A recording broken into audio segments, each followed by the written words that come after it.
आदाब दोस्तों, आप देख रहे हैं पल पल न्यूज। आज की खबरों में हम बात करेंगे यमन की बहादुरी और उसके मजबूत इरादों की।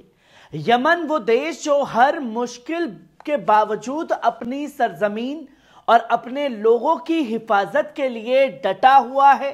इस सरजमीन ने हर दौर में अपनी आजादी और अपनी हिफाजत के लिए बहादुरी की मिसाल कायम की है। चाहे वो जंगी हालात हो या सियासी दबाव, यमन ने हर बार अपने दुश्मनों को करारा जवाब दिया है।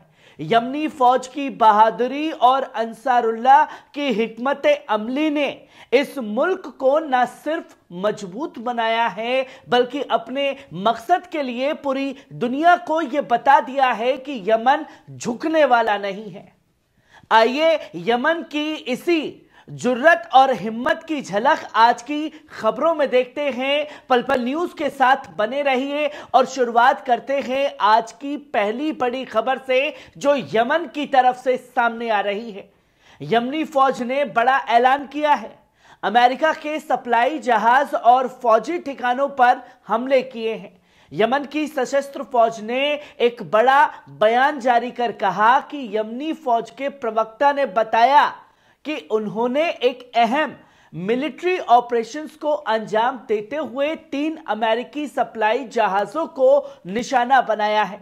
ये वही जहाज हैं जो पहले यमन पर हमला कर चुके थे और जिबूती के पोर्ट से निकलने के बाद इन पर बड़ी कार्रवाई की गई है। इसके साथ ही यमन की फौज ने खाड़ी ए अदन में इन जहाजों के साथ मौजूद 2 अमेरिकी डिस्ट्रॉयर को भी निशाना बनाया है। यमन की कार्रवाई यही नहीं रुकी है। मंगलवार सुबह एक अलग ऑपरेशन में भी यमनी फौज ने फिलिस्तीन के याफा यानी कि तेल अवीव और अस्कलान इलाकों में फौजी ठिकानों पर 2 ड्रोनों से बड़ा हमला किया था। यह हमला यमन की बढ़ती ताकत और अपनी हिफाजत के लिए की गई कार्रवाई का एक जीता जागता सबूत है, जहां उसने बता दिया कि यमन झुकेगा नहीं। वहीं आप दूसरी खबर भी अपनी स्क्रीन पर देख सकते हैं, जहां सना सरकार के डिप्टी विदेश मंत्री की चेतावनी, पश्चिमों को झेलनी पड़ेगी चौंकाने वाले नतीजे। जहां सना सरकार के डिप्टी विदेश मंत्री हुसैन अल इज्जी ने हालिया घटनाक्रम को लेकर पश्चिमी देशों के लिए एक बड़ी चेतावनी जारी की है। उन्होंने मंगलवार को अपने एक्स अकाउंट पर पोस्ट करते हुए कहा कि क्षेत्र में हो रहे ताजा हालात और घटनाएं पश्चिम के लिए हैरान करने वाले नतीजे ला सकती है। उन्होंने यह साफ तौर पर कहा कि अरब दुनिया और पूरी दुनिया में कई अहम घटनाएं लगातार सामने आ रही हैं जो आने वाले समय में कई चुनौतियां और मुश्किल खड़ी करेंगी।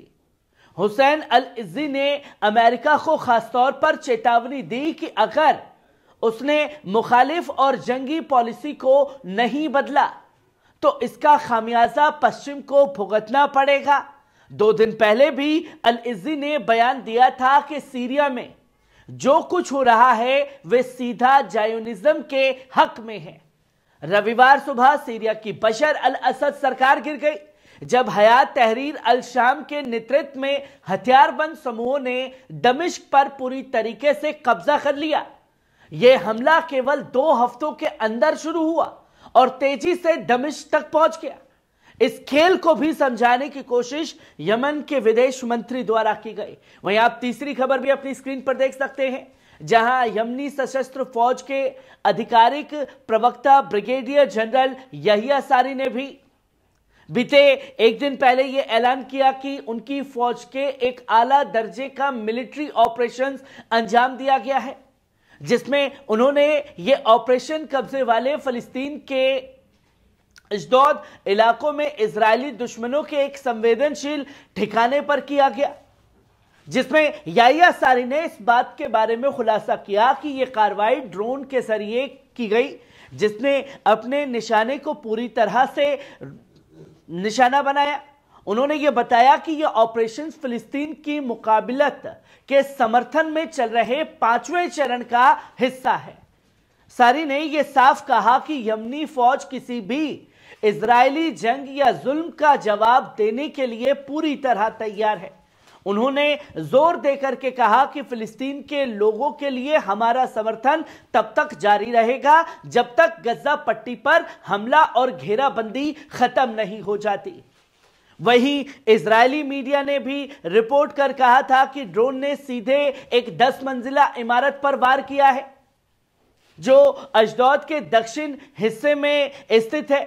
सोशल मीडिया पर वायरल वीडियो में इमारत के ऊपरी हिस्से से धुआं उठता हुआ साफ देखा जा सकता है और यमन ने अपने आलोचकों की भी बोलती बंद कर दी है जो ये कहते थे कि भैया कितने किलोमीटर की दूरी है ये बताइए। वहीं आप चौथी खबर भी अपनी स्क्रीन पर देख सकते हैं। अंसारुल्लाह का बड़ा बयान, अरब हुकूमतों को चेतावनी दी है। यमन के अंसारुल्लाह आंदोलन के सियासी ब्यूरो ने इजरायली हमलों के खिलाफ सीरिया के समर्थन का ऐलान किया है और अरब व इस्लामी हुकूमतों को इजरायली जुल्म और बढ़ते तनाव को नजरअंदाज करने के लिए सख्त चेतावनी भी दी है। अंसारुल्लाह के बयान में यह कहा गया कि इजराइल की यह चढ़ाई सिर्फ सीमित इलाकों तक महदूद नहीं रहेगी बल्कि अमेरिकी और पश्चिमी समर्थन के चलते पूरे क्षेत्र को यह प्रभावित कर सकती है। बयान में गहरी चिंता जताई गई है कि इजराइल ने सीरिया में नई बस्तियों और गांवों पर कब्जा कर लिया है। अल कुनैत्रा और जाबलुल शेख जैसे इलाकों पर कब्जे के साथ दमिश्क पर हवाई हमले तेज कर दिए गए हैं। बयान में यह साफ तौर पर कहा गया है कि इजराइल सीरिया की मौजूदा हालात का फायदा उठाते हुए एक नया नक्शा थोपने की भी कोशिश कर रहा है। जहां इजरायली मीडिया के मुताबिक रविवार को इजरायली फौज ने सीरिया के जाबालुल शेख पर कब्जा कर लिया जो कि सीरियाई गोलान के अंदर सबसे ऊंचा इलाका है। यह इलाका बफर जोन में आता है और संयुक्त राष्ट्र की निगरानी में रहता है।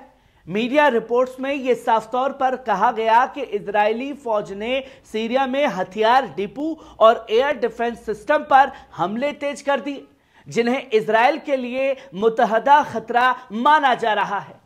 इजराइल ने बीते कुछ घंटों में सीरिया पर 100 से ज्यादा ठिकानों को निशाना बनाने का बड़ा दावा किया। इजरायली प्रधानमंत्री बेंजामिन नेतन्याहू ने इजरायली फौज को सीरियाई सरहदों पर बफर जोन का कब्जा लेने का हुक्म दिया हुआ है। तो दोस्तों, यमन की यह जुर्रत और हिम्मत दुनिया के लिए एक मिसाल बन चुकी है। यह मुल्क हर कदम पर यह साबित कर रहा है कि अपनी सरजमीन और अपने लोगों की हिफाजत के लिए वो किसी भी हद तक जा सकता है।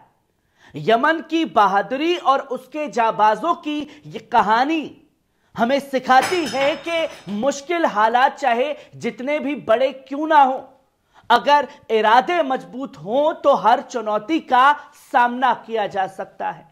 कैसी लगी खबर कमेंट बॉक्स में आकर के अपनी राय जरूर दीजिएगा। शुक्रिया।